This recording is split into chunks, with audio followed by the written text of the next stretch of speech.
When quoting from a book, there are a few steps you should follow. 1. Determine the type of source. Identify whether the book is a print or electronic source, as this will affect the formatting of the citation. 2. Format the citation. In general, book citations should include the author's name, title of the book, publication date, publisher, and location. The specific citation format may depend on the citation style you are using, for example, APA, MLA, Chicago. 3. Introduce the quote. Before the quote, provide a signal phrase that introduces the source of the quote and the author's name. 4. Include the quote. Insert the quote in quotation marks. Be sure to include the page number where the quote can be found, either within the quotation or in parentheses after the quote. 5. Cite the source. After the quote, include a citation that matches the citation format you have chosen. This will give credit to the author and source of the quote. Here is an example of a book quote formatted in APA style.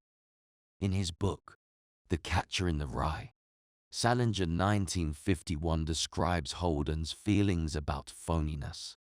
I'm not just saying that because I'm mad at everybody. I'm not.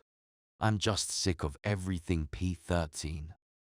In this example, the author Salinger is introduced in the signal phrase. The quote is in quotation marks, and the page number 13 is included in parentheses after the quote. The full citation is then included at the end of the quote. Sure, here's some more information on how to quote a book. 6. Use ellipses. If you need to omit part of the quote for clarity or concision, use an ellipsis to indicate where you have removed text. 7. Use brackets.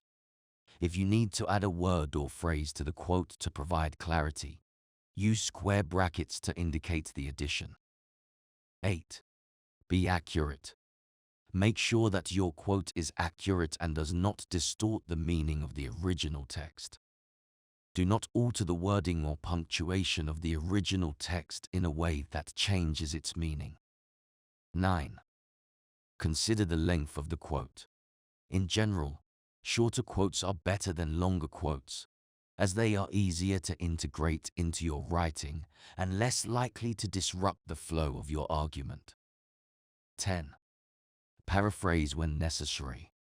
If you want to summarize or use information from a source, but do not need to quote directly, consider paraphrasing the information in your own words.